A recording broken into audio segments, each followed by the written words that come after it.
Nzamba alokuta ta dia apesa ta moto diamant moko apesa ta moto diamant moko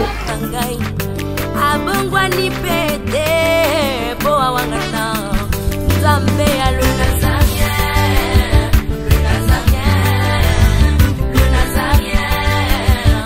David Nzamba ayebana kitoko kuma mukondima atako babakola ki mafuta na musakolima lelo yayo bolingo ebakelile Nazareth lipamboli oyo monana katempeni mama kantelobi kolapye mapapu masopi mafuta tokokisi ena elongo na Nzambe oyo babenga na makomi Jésus.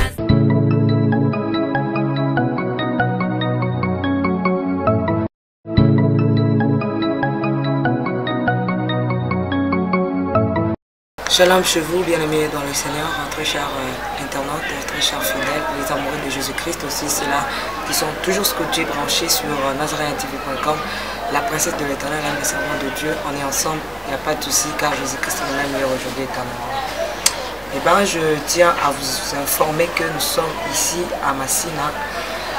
Bato baza na habitude ya kolanda l'émission na biso, ba déjà sika naza awa eza wapi. Nous avons pas Papa Sami, à qui je dis bonjour Papa Sami. Bonjour Master. Bonne santé. Santé, madame, par la grâce de Dieu. Merci Papa Sami, à l'obéissance santé, madame, par la grâce de Dieu. On a conduit Manaï. Mais, peuple de Dieu, je pense que les caméramans, tout ça, naïe longo, à côté la Kaya Papa Sami, parce que la joie qui est dans ma communauté, la romone que Papa Sami a très bien au nom de Jésus. Donc, si tu habites très bien au nom de Jésus, ils ont pour la biso batakonzima. Mais en réalité, Papa Sami, santé zaï, malam, na kombo na yesu. Alors, tu sais, bino mingi mingi. Parfois, bino bolanda on a TV, mais biso a tozala awawa. Toujours faire un live au kakokanga, excusez-moi, c'est vraiment triste. Bah, tout le monde a dit qu'on a balade bosso parce que Papa Sami a se senti très bien au nom de Jésus, n'a déclaré en gros. Bah, on a même face na les alliés longi. Et ça un peu, il y a qu'on vit ma vie, ce Papa Sami a quelque chose pour la mon comment le faire. Bah, au monde que mon corps, ils a vraiment bien été. Voyez un peu, à souffrir. À souffrir na nini, à joie qui, les cames quoi qui, na barté, na boîte na hôtel té, bisika ma bête quoi qui na ndako, awa ka place avant de les cames quoi qui. Bandi ko kuluna boyebika ndenge bana ngo babota makinchasa o tozana ngende ba papa molia bakajisana pasa kini makambo donc bakuluna babanda ko bunda bitala bango atwana masina boyebika masina za kotoyo ba moi bato bayebi mo masando bazala bato pe bakona ma conseil bazala mo bili pe kotoyo donc bakuluna babanda ko sala ba se confronter qui voilà donc basaki na bitumba na bango alors papa ça meza kineka aipa na ibango awa ka vandi na ndako na bango père de famille marié père des enfants sa maman est là la porte naé maman bato azana veuve mobala zate tout ça na mke ba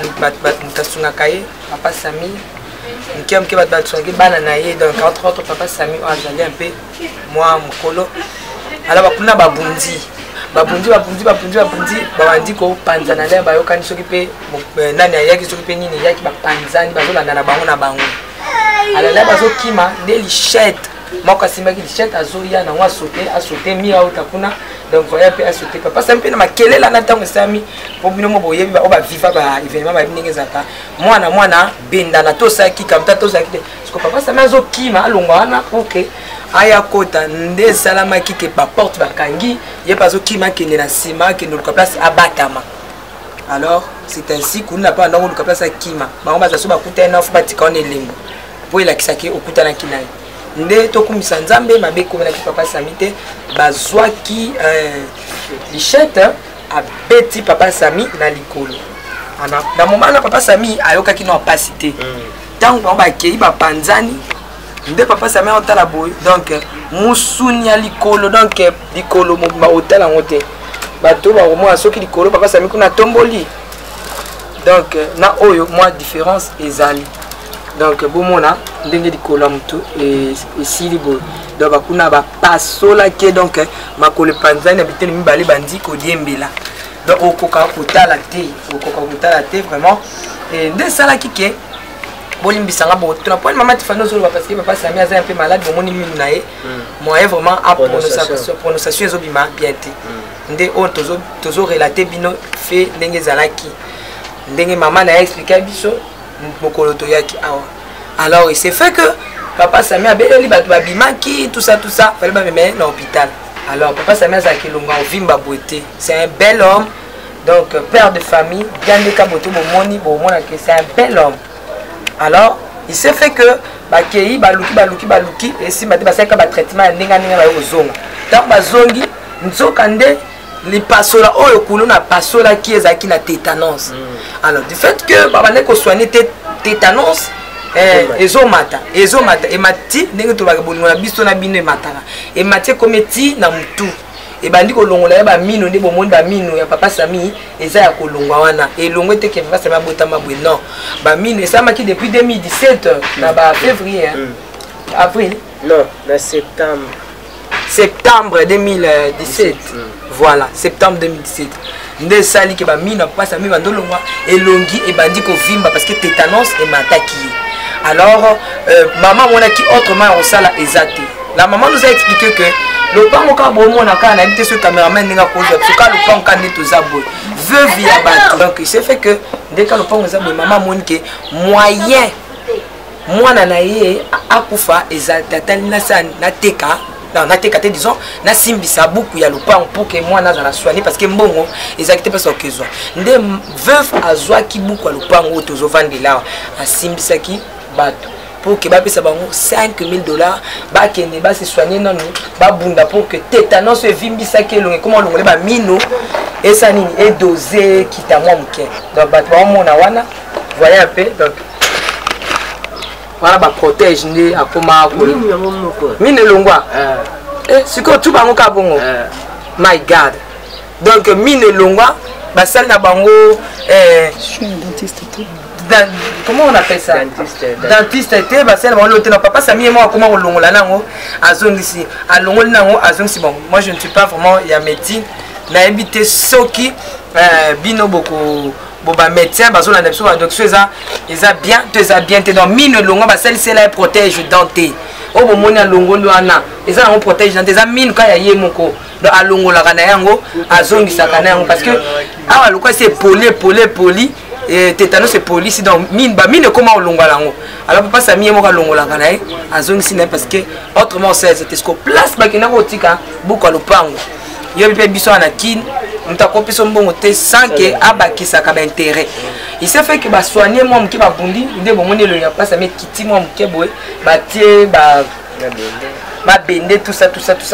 faut ba traitement ça ni bandela parce qu'il fallait ba opérer les kana deuxième opération parce que aux acquis première opération fallait les kana na deuxième je pense deuxième opération pour ba gratter ba awa ba tia mikuwa donc parce que la deuxième opération ba gratter ba na ba point awa ni qui fait avant la vide ba longola muku et polaka voilà ba longola que to ko sope papa mon kaza père petit frère nae pour ba coller mukwa wana alors tani ba ma bende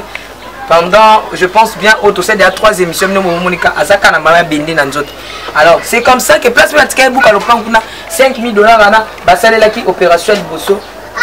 yango résultat tout ça. Mais les autres c'est la deuxième opération. Papa Sami azamoko balandi les Nazaréens.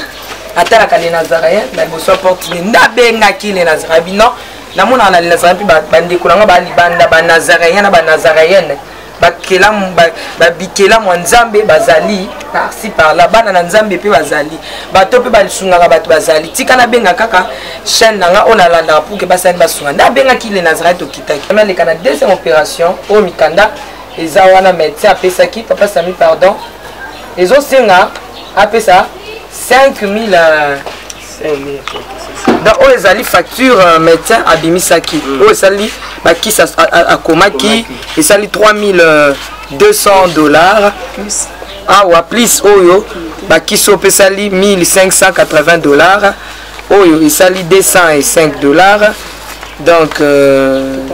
totalité binomo betango donc on va déjà na ba 5000 et quelques dollars o el bosono ba simisaki lopango papa kuna asimisa panga bimbongo PC boy mati ana choix te faut batia lopango en vente. Ve voir au Kenya bande quoi papa Sami na pas sur okende wapi wana no to chango pembeni za ngo likambuté mais tika to betana lisolo ya likolo parce que médecin akomi na ye ko silika kaka lokolo les eaux mais na bakata likolo parce que banda kana zo zela voilà mabende za location faisonga mabende za ya ko louer mabende ba tie de tant que ça ba louer yango donc ce que umela bi azoma ke tina mabende na evanda ba boezate parce qu'il fallait aller en opération depuis ce que mabende ko umela ya za posa mbongo salela ka mabende na alors apesi likantike bakata ka lokolo lokwa ya zani na mbongo te atika la lokolo ndambo est-ce que moyenge beni moko azali awa est-ce que mwana na nzambe moko azali awa est-ce que ekela moko nzamba olanda biso est-ce que mutu moko azana motema ya mutu azali awa nde yango toyepa na bino peuple de Dieu bana nazaréen na banazaréenne tobikisa amoko oyo talaka soki papa Sami azuma komba la tambola comme suko kelukela bana na ye nzamba lola ambosa na yo to bopesa na bisika na basa nini ba misusu pe bazom basa nzambe so basa pour aventure bopesa pe na église kenda na pe ba soma baba basoma na bango pete misusu pe bopesa masanga ekenda bosoma ba nini ekenda tala milimo combien aux ans papa Sami je pense aux ans moins de bosso non la deuxième le fait que c'est un homme c'est lui le responsable d'ailleurs mutasunga moi libota na ye na musala na sala kasaka moi mike il a deux enfants est-ce que tout le monde a sala ke bano bana sima na moi siwana na bana mabika mais ko yana biso mkola lelo avant tozonga wana to pesa lilo bana ndeko na eleki na ye lelo to yepo batindi biso bisusu oh eza troisième fois to alboso to yaki to déposer qui c'était combien là 250 des acquis 250 deuxième tour 345 au sali confusion donc tour alboso to yaki 250 lelo to tiki 345 donc tozo kima to kokisata 5000 wana pour que aller en opération donc c'est un peu ça lelo sous bandeko batindi biso eza na bien aimé moko na Afrique du Sud bolingo na biso na Afrique du Peso matandi kana lobaki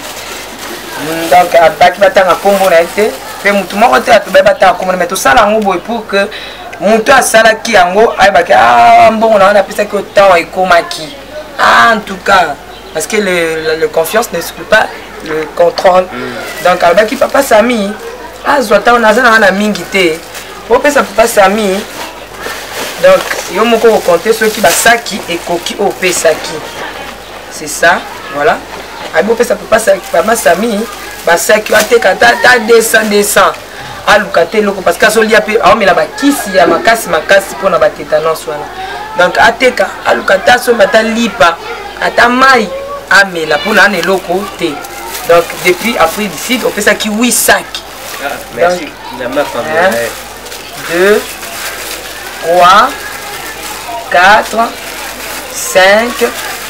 6 7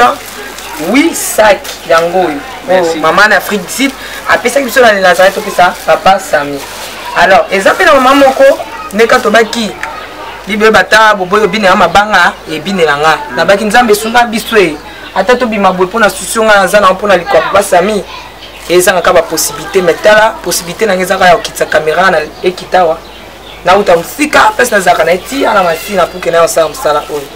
alors tous associés tous sangana pour papa Sami ça nini azwa makola tambo akelekela bana nzambo abusa na biso te baba nzambe to lokota ta diamant pour que même akamba mona hôpital na ketika papa Sami je pense que papa Sami a aidé biso kana na robomba kambongo wana tiko ka $5000 to kendo tika alika na opération maman watindaki $500 donc on a dit que na promettait que $500 na to boyina tanga komo mais olimbisa na ba kotinda $500 yo moko aye moko atindaki $500 ye moko dans la petite précision pour y baquer à tout qui na komo mais yeba ki mutatinda $500 ka yo moko no petite chose $500 donc papa Sami 100 200 300 400 $500 le seul montant atteint $500 les akaka yé ya on a baki qui na otanga kombo tende ngol baki mais no ya moi oye baki $500 na yo yango ekomi merci maman nzamba pambola alors tozali pe na maman mususu depuis France ya tindaki $60 $60 nao yango. Merci maman. Après na maman sur la Belgique, wana maman ngai. Donc wana pena maman nanga otinaki et pas pasteur qui nous reçoit amema ayela biso donc on peut ça qui na maboko mutu. De ba memela biso $20. Papa Sami, je pense que $580 plus autre. C'est ça qui bosse qui te comme na $595 plus au 580. Donc et puis boy baké après mon temps mais ba kiss akolongo un peu moi 10 francs ata zo zele ko ka 2000 3000 4000 moi 100 francs kolongo la melikis moi 200 francs kolongo nini mais biso to si makam to si la main dans la main to ki mambang pour que na ba moi o tata to kota mutu mo simba ma après ça fait combien pour que papa Samuel les kana opération c'est to lingeza la bonté que ba kata papa Sami lokolo. Que Dieu nous bénisse. Avant papa Samuel le bas bien aimé l'invité Michel, frère Michel, aux petit frère papa Sami, une minute. Évangile c'est Michel, voilà. Vous pouvez ça épée à l'oba, sur les mois. Tout bande kobalandi, vraiment l'invité au thème dans un kamwa. Nous avons qui dans monde ça na batu o baza vraiment na thème malamu et puis en plus baza tozana ba yenge bénévolement ba kanzambe. Dans la situation ya notre frère ya Sami et kaka ndenge maman servante Nzambe oti ko Sabino, c'est quelqu'un de très bon cœur abanga kanzambe mais biso tozaki stupéfait makambo ekomelaki tel qu'il est là azaka problème est compliqué biso makasi tant komaki vraiment infecté ti mikuwa ti makila akomaki infecté na tétanos wana nzoto mobimba et makila ne ya kati nzoto bane ko pola to kene pas docteur. Alors docteur a sala ki première opération tozaki obligé to simbisa parce que mbanga na e blokaki e ninga na susute. Yemoko muta blokaki nzoto oninga na susute parce que tétanos fait nango ezaki makasi trop. Alors nzambe lola lingi e makasi nda sungi opération boso lekaki na kosimbisa eloko na pango to simbisaki elekaki na tozalaki sipi po balongola mabendo yo bazwa mukuru balongolaki basala opération ya sika bazwa mikuru ya sika na nzoto na ye quelque part banika ngo poussière batia na vidéo etikali na kati na cheville na ye bakangeli kolo bavandisi encore 4 mois à 5 mois en hôpital pour mukuru wana et développer zobakis docteur asengaki biso somo na bokaki tozana ngote na libota boyi traitement Kishasa to bonde la kanzambi misale zate mais na kamwe na kolanda émission ya Nazareth to landa ngo biso nyonso mais to kanza ngo za pona bato mususu mais lelo komi na kati ya libota na biso vraiment to ndimi keza makambo solo parce que toujours mona o sa troisième reprise baya kotikela ya frère Sami a bon on a besoin de continuer aux étrangers yom tozo landa émission on a musika vraiment to ko lembate ko bonde la nzambe kanisa mutu nyonso ozo toucher le boko parce que Christ a bien biso ke na yaki pa na bino boyembenga te na belaki bosungenga te na kotaki prison bosungenga te maintenant les gens demandaient que yo nzambe belaka ndenge ni nefsi bango babola na bato bazangaki ya pasi babelaka bakotaki ba prison bosungaka bango te c'est alors muto asungi muto aboye ozo sunga nzambe en direct. C'est par rapport à l'expérience évangile na o Bible commis na biso ko sunga tu es Dieu parce que un jour Dieu va te les récompenser au salim. Même maman la servante, il y a une émission Rosalate, moi je ne serai pas là, mais tu seras seul devant Dieu, même le dernier jour, le jour du jugement, nous avons bien fait, vraiment, tous finement reconnaissant, dans l'acte encore, il y a les lots, nous devons continuer à soutenir. Nous aussi, on est là, tout près de lui, pour soutenir, il y a conseil, pour encourager que ça va bien se passer. Mais l'autre, nous avons un docteur, il pression, il faut longola mabende wala date ya mabende c'est débordaki et déjà à 2 reprises ils ont renouvelé toujours. Pourquoi? Parce qu'il n'y a pas l'argent. Tous on a un problème, il y a liquidité, un effort, il y a au Koksambon, on a les pères aux autres Tindaka, il y a $5, $10, $100, combien de ça ils ont contribué de sorte que ça somme toi même ndeko Sami étant naïe au moni et bandiko Sami le récoute mukie tant aux agino hôpital so tala que tant naïe ngana naïe kola naïe butu moi oko on a regretté ma casse mais beaucoup moins la bien son opération et koleka et en plus de revenir ensemble après te dit qu'ensemble bazana ensemble. Merci beaucoup. Papa Sami nabi ko koloba mingi te atali lo baka moko. Merci na libota Nazareth na moto nyonso yo contribuer na souci na pour na ngai na financement na geste ya basaki boy en tout cas nzambe na lola apambola en tout cas libota Nazareth boyokela ngai mawa bosunga ngai ndeko na bino mobali na etao naza nango basala yango opération. En tout cas boyokela ngai mawa na bondeli bino na par grâce de Dieu na ngola nzambe bosunga ngai ndeko na bino mobali nazo souffrir mabende komosala ngai pasi date ya opération docteur apesaki déjà expiré déjà. En tout cas bosunga ngai na moyena oyo komonana tokangisa baleka na opération boyokela ngai mawa ndeko na bino mobali tala ndenge mpenza ezali bosunga ngai mpenza bosunga ngai papa mama mwana boyokela ngai mawa makoke monana naleka na deuxième opération bosunga ngai ndeko na bino mobali na kombo na Yesu Kristo koli oyo mama biso atindenga na fe ici. Merci na moni yango. En tout cas nzambe apambola yo atouché ici kosalaka. En tout cas financement ezala toujours. Merci bandeko nyonso bacontribuer na financement nzambe apambola bango na misala na bango na kombo na Yesu Kristo Masiya bokela nga mama bosunga nga. En tout cas nzambe alokutaka dia apesaka moto diama moko nde prophète Boaz alobaka tokena koke monana bandeko nyonso alibota na Nazareth. Merci maman Stéphanie, merci ba caméraman, merci prophète Boaz, merci nzamba pambola bino na musaba osala. Merci pour na souci bozo kotsa pour na likambo na ngai. En tout cas nzambe na lola a pambola bino penza ba kombo na esprit. Merci beaucoup, nous sommes arrivés à la fin. Que Dieu vous bénisse, restez toujours branchés. Il n'y a pas trop à dire car la Bible nous dit que le cœur du roi c'est entre la main de l'Éternel. Donc c'est l'Éternel qui tient le cœur du roi. Et azo manipula ngonenge moko alingi nzamba manipule motema mokonzi moko motema mwana naye moko motema moyenge ben moko afin que l'école papa Sami solution nango emonana. Je vous aime beaucoup. Ciao. Abongwani pete boa wangana nzambe ya le Nazarien, le Nazarien, le Nazarien, le Nazarien. Bana kitoko koma mokonzi atako babakolaki mafuta na mosakolima lelo ya yo bolingo ebateli le Nazarien lipamboli oyo emonanaka te mpeni mama kanti elobi